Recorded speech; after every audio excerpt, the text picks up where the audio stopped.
Hoje nós vamos contemplar a nossa nona catequese. Sempre estamos a dar o mesmo tema, como os santos anjos ajudam a Igreja a realizar a sua missão. Sempre estamos a dar o mesmo tema geral, mas o título da nona catequese é Os Santos Anjos e os Papas dos séculos XIX e XX. E hoje vamos começar a nossa catequese, não com uma passagem bíblica, mas com a oração coleta da Missa dos Santos Arcanjos do dia 29 de setembro. Senhor Deus omnipotente, que estabelecestes com admirável providência as funções dos anjos e dos homens, concedei propício que a nossa vida seja protegida na terra por aqueles que eternamente vos assistem no céu. Por nosso Senhor Jesus Cristo, vosso Filho, que é Deus convosco, na unidade do Espírito Santo. Amém. Vocês vejam, a primeira oração da Missa dos Santos Arcanjos mostra que Deus, pela sua providência divina, ele é que estabeleceu as funções dos anjos e dos homens. E Deus interligou estas suas duas criaturas. E esta interligação nós vemos numa devoção que é muito querida para nós, o Terço de São Miguel, ou também chamado a Coroa Angélica. E esta devoção surgiu de aparições a São Miguel, à serva de Deus Antônia da Estornaco, em Portugal.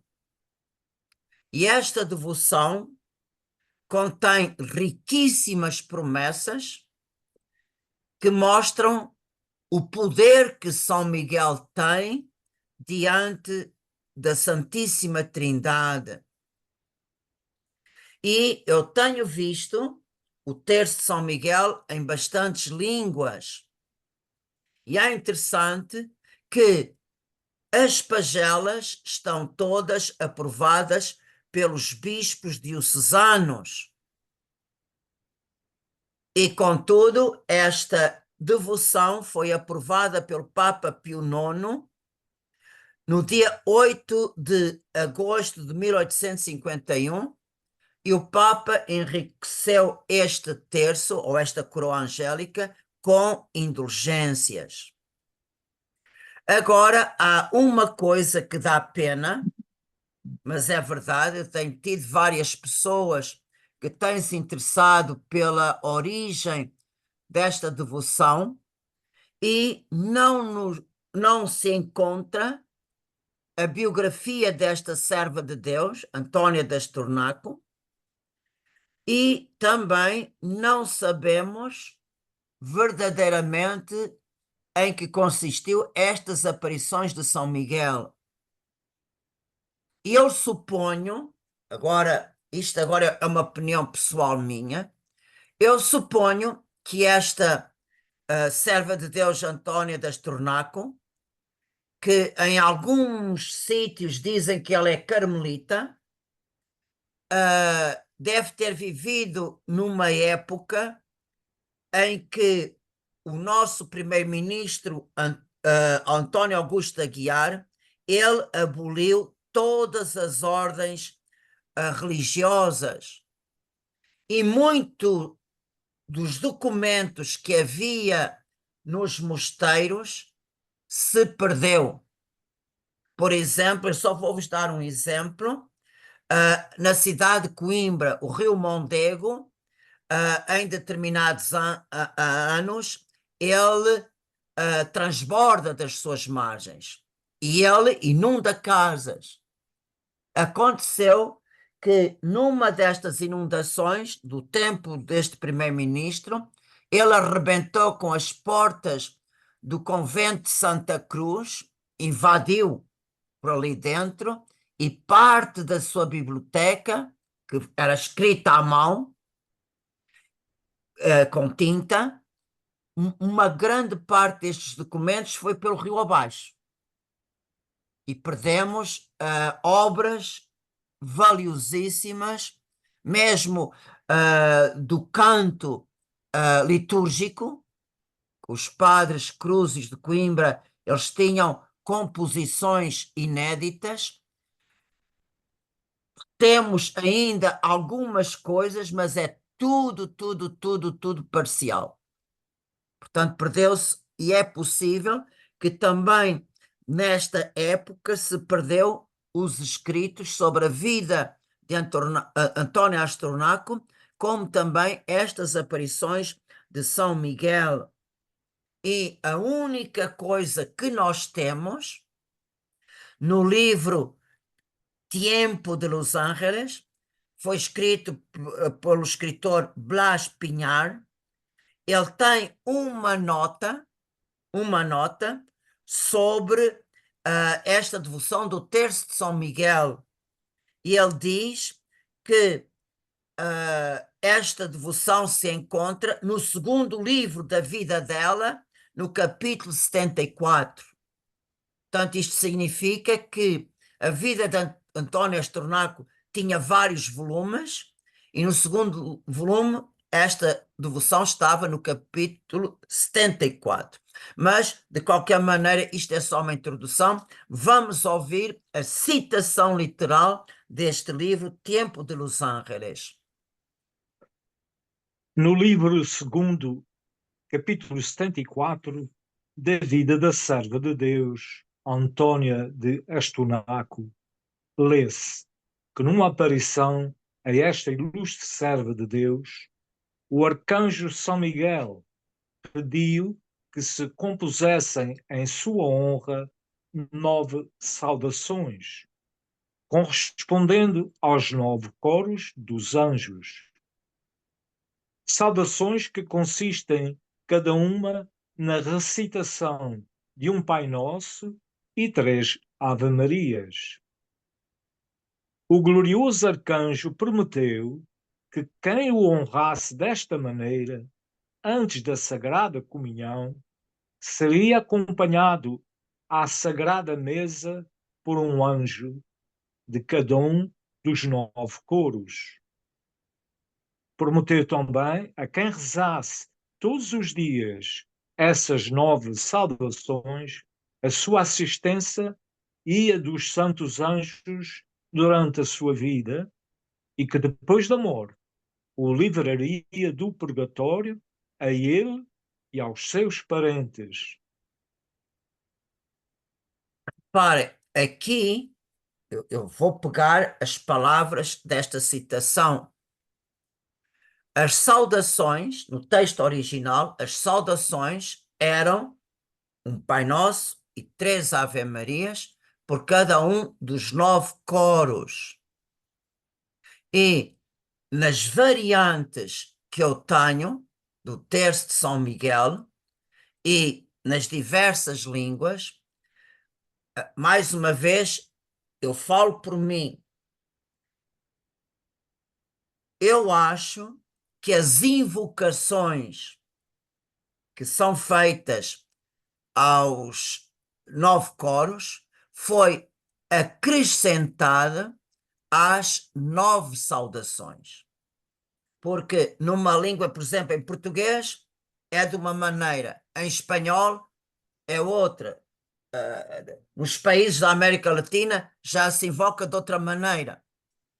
Por isso, eu penso que as saudações, que é o Pai Nosso e as 3 Ave-Marias por cada coro, é o original, e as invocações por intercessão de São Miguel e do coro celeste dos serafins, isso deve ter sido acrescentado depois e adaptado em cada língua. Mas isto não nos faz diferença, porque o importante é que as intercessões ajudam-nos a meditar e a contemplar o Pai Nosso e as 3 Ave-Marias. Se dizem de uma maneira ou dizem de outro, o importante é que se reze o terço de São Miguel. E vocês reparem que a Igreja, corpo de Cristo, corpo místico de Cristo, acerca de São Miguel, nós acreditamos que ele tem a função de defender-nos e guardar-nos. E na liturgia da Igreja, nós temos uma regra. Em latim é lex orandi, lex credenti, que quer dizer a lei que rege a oração é a mesma que rege a fé. E do ponto de vista prático, a Igreja ensina o seguinte: quando um costume, por exemplo, na religiosidade popular, quando um costume é firme na Igreja, portanto, essas orações fazem parte do património espiritual da Igreja. E ainda, se essas devoções e essas orações são aprovadas pelo Papa, mais força tem. E a Igreja, ao instituir duas festas em honra, eu estou a falar já na reforma litúrgica depois do Concílio Vaticano II. Na liturgia universal, nós temos duas festas em honra dos anjos. O 29 de setembro, os Santos Arcanjos, o dia 2 de outubro, os Anjos da Guarda, e nós, em Portugal, temos o privilégio, no dia 10 de junho, ter a memória do Santo Anjo da Guarda de Portugal. E vocês vejam que a Igreja, na sua autoridade, é ela quem nos dá a reta interpretação da Sagrada Escritura e da tradição. E, por isso, quando a Igreja apresenta uma passagem, a explicação de uma passagem bíblica, por exemplo, eu só vou dizer esta, quando a Igreja publicamente pronuncia-se a passagem de São João 21, aqueles a quem perdoares os pecados serão perdoados, aqueles a quem retiveres são retidos. A Igreja pronunciou-se que aqui está a instituição do sacramento da penitência. Por isso, nós devemos crer e aceitar esta explicação e esta definição da Igreja. E o que vale para o dogma, vale também para as orações. Quando uma oração, como é o caso do Terço de São Miguel, mais uma vez eu volto a dizer, nós não temos as fontes originais de onde vem isto. Mas, quando uma devoção é aprovada pelo bispo da diocese, que aprova que as pagelas sejam imprimidas e divulgadas, e além da aprovação diocesana, ainda temos a aprovação do Papa, Pio IX no nosso caso, então esta devoção faz parte do tesouro espiritual da Igreja. E o facto de não termos mais as origens, isso não nos tira nada da nossa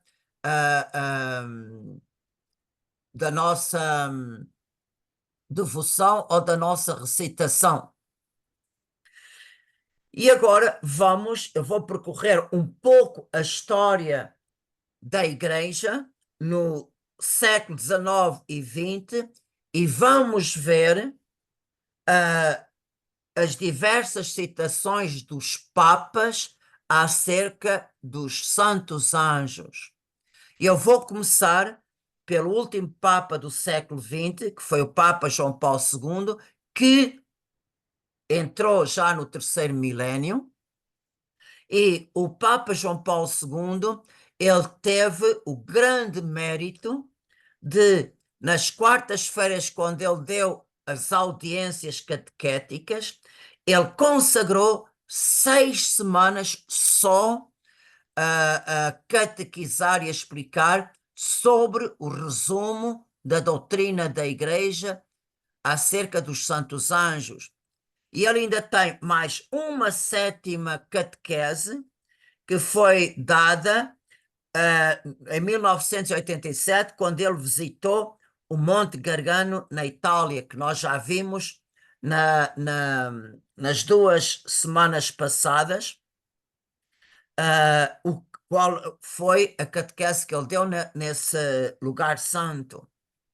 E estas catequeses foram publicadas no Brasil, no Santuário Nacional de Nossa Senhora Aparecida, um pequeno livro intitulado Os Anjos, 7 Catequeses do Santo Padre. Claro que aqui nós não vamos ver em pormenor, mas vamos ouvir o título destas 7 catequeses. Primeiro título: Criador das coisas visíveis e invisíveis. A audiência de 9 de julho de 1986. Segundo, Criador das coisas invisíveis. Os anjos. Audiência de 30 de julho de 1986. Terceiro, Criador dos anjos, seres livres. Audiência de 23 de julho de 1986. Quarto, a queda dos anjos rebeldes. Audiência de 13 de agosto de 1986. Quinto, a vitória de Cristo sobre o espírito do mal. Audiência de 20 de agosto de 1986. Sexto, a participação dos anjos na história da salvação.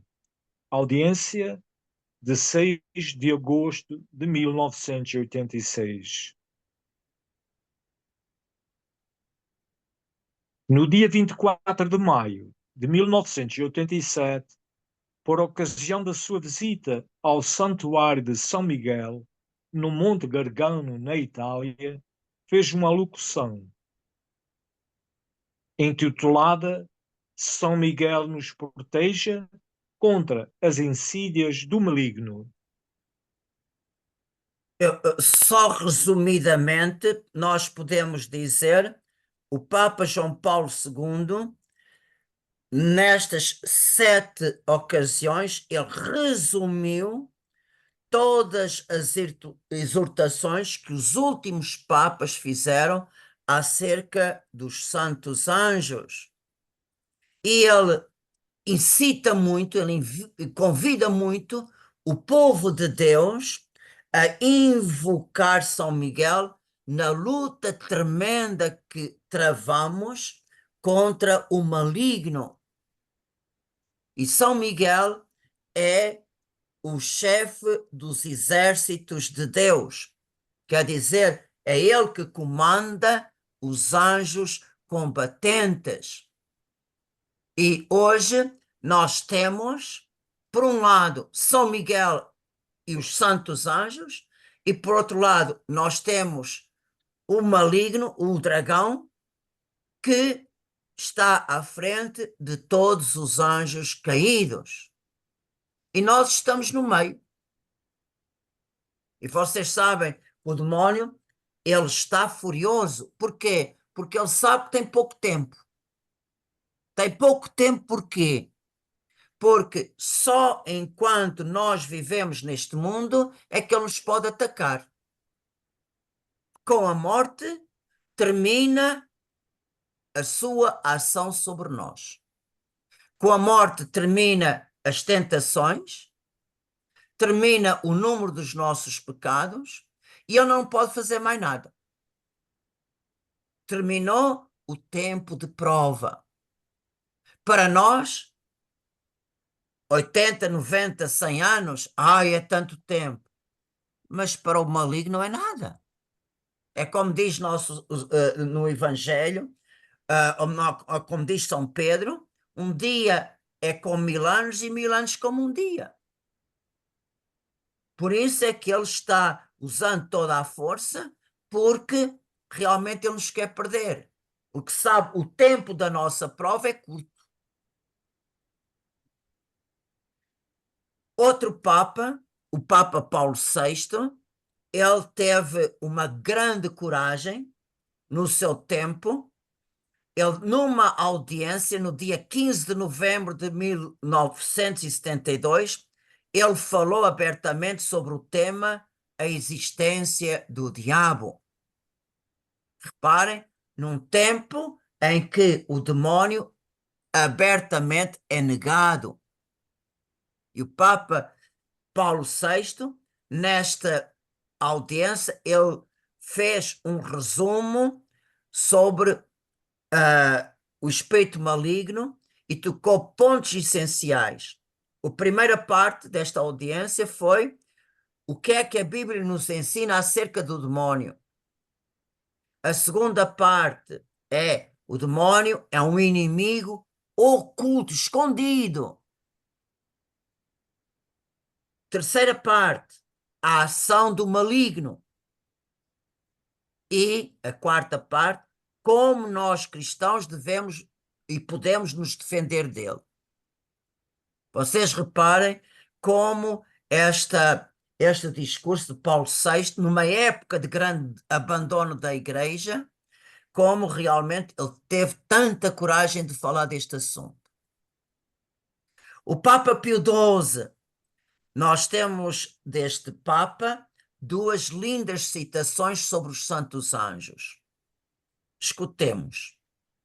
O Papa Pio XII, conhecido como pastor angélico, proclamou em 8 de maio de 1940 que era urgente, hoje mais do que nunca, recorrer à proteção de São Miguel, lembrando que ele é o protetor e o defensor da Igreja e dos fiéis, o guardião do paraíso, o apresentador das almas junto de Deus, o anjo da paz e o vencedor de Satanás.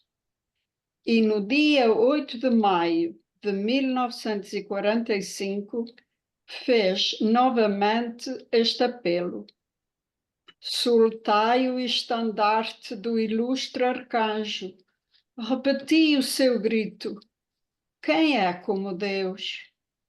E perante as ofensivas maçônicas, este ilustre pontífice designou São Miguel como o modelo e o protetor da ação católica. Uma coisa muito significativa, claro que o Papa na altura não sabia, o seu último discurso em vida, que foi no dia 3 de outubro de 58, e 4 dias depois ele morria, ele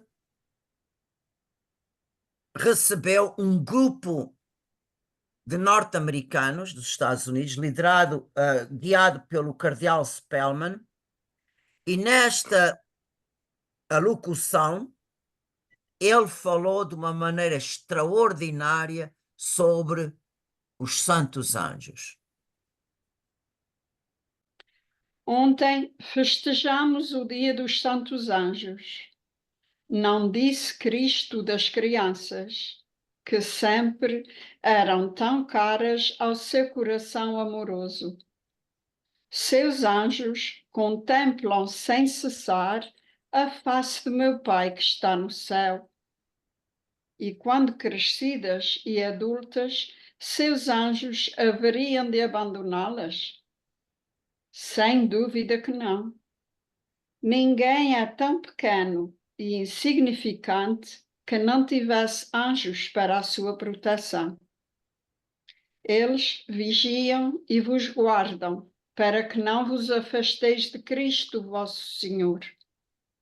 Nós queremos avivar vossos sentimentos de vivência fraterna e amiga para com os anjos. Eles são perseverantes em seu zelo pela vossa salvação e santificação. Durante toda a eternidade estareis unidos com eles em santa alegria. Começai já agora a conhecê-los.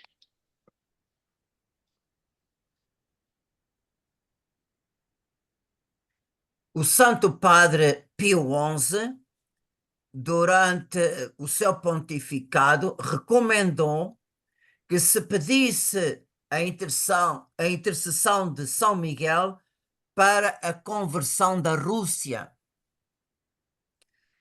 O Papa Pio X, ele tem também uma citação muito linda que ele disse no dia 18 de setembro de 1903. Deus, na primeira luta, venceu. Servindo-se do arcanjo São Miguel, devemos, portanto, acreditar firmemente que a luta atual terminará triunfante e também, como outrora, com o socorro e ajuda deste arcanjo bendito. O Papa Pio IX também escreveu o seguinte: Sua Santidade Pio IX escreveu: São Miguel, a quem tem maior capacidade para exterminar as forças malditas que provêm de Satanás e que juraram arruinar a sociedade cristã. E o último Papa que eu quero citar é o Papa Leão XIII, e foi este Papa que tornou obrigatória que no final de todas as Santas Missas se rezasse a oração a São Miguel, que ele próprio compôs e publicou no dia 29 de setembro de 1891. E com a reforma litúrgica que se deu depois do Concílio Vaticano II, já não é obrigatório que esta oração fosse rezada no fim da missa. Mas há uma coisa que muita gente pensa erradamente, que esta reforma litúrgica se proibiu de rezar a oração a São Miguel. Não é verdade. Esta oração nunca foi proibida. O facto de tirar no fim da Santa Missa não significa que não se pode rezá-la noutra altura. Não se possa rezar em particular ou mesmo publicamente em comunidade. Há muitos sacerdotes, até leigos, põem a oração de São Miguel no fim do terço. Ou, por exemplo, quando rezam o Ângelus, rezam e no fim rezam a oração a São Miguel. Por isso, vejam, esta oração pode ser rezada em qualquer momento ou em qualquer circunstância. E nós podemos perguntar-nos porquê o Papa Leão XIII achou por bem pôr no fim de todas as missas esta oração. A resposta a esta pergunta está num episódio na vida deste Papa que nós vamos escutar agora. O motivo que levou o Papa Leão XIII a oficializar a oração de São Miguel a todo o orbe católico deveu-se ao seguinte facto. Num determinado dia, ao fazer a sua ação de graças numa Santa Missa, viu a terra inundada por nuvens sombrias infernais. Ao mesmo tempo, escutou este diálogo entre Satanás e Jesus. Se tu me desses mais tempo, eu destruiria a tua igreja. Jesus lhe respondeu: Terás o tempo que me pedes, mas depois te pedirei contas. Vejam, numa altura tão importante da Santa Missa, quando o Papa recebeu a comunhão e estava a fazer a ação de graças, ele teve esta visão e escutou este diálogo. E a resposta à terra estar inundada por nuvens sombrias infernais, a resposta que podemos fazer é invocar São Miguel. Se ele no princípio precipitou do céu o dragão e os seus seguidores, também ele, na nossa hora, ele pode mais uma vez precipitar no abismo Satanás e os outros espíritos malignos que vagueiam pelo mundo para a perdição das almas. E também foi este Papa, Leão XIII, que escreveu o grande exorcismo, que ainda hoje se reza, pelos sacerdotes autorizados pelos bispos quando exercem o seu ministério de exorcistas. Por isso vocês vejam como é importante recorrermos à ajuda de São Miguel e dos santos anjos, que estão sempre unidos à Santíssima Virgem, sua Rainha e Senhora e nossa querida Mãe do Céu. E para terminar, vamos concluir esta catequese com a oração de São Miguel. São Miguel Arcanjo, protegei-nos neste combate. Cobri-nos com o vosso escudo contra os embustes e ciladas do demónio. Subjugue-o, Deus, instantemente o pedimos. E vós, príncipe da milícia celeste, pelo poder divino, precipitai no inferno a Satanás e aos outros espíritos malignos que vagueiam pelo mundo para a perdição das almas. Assim seja.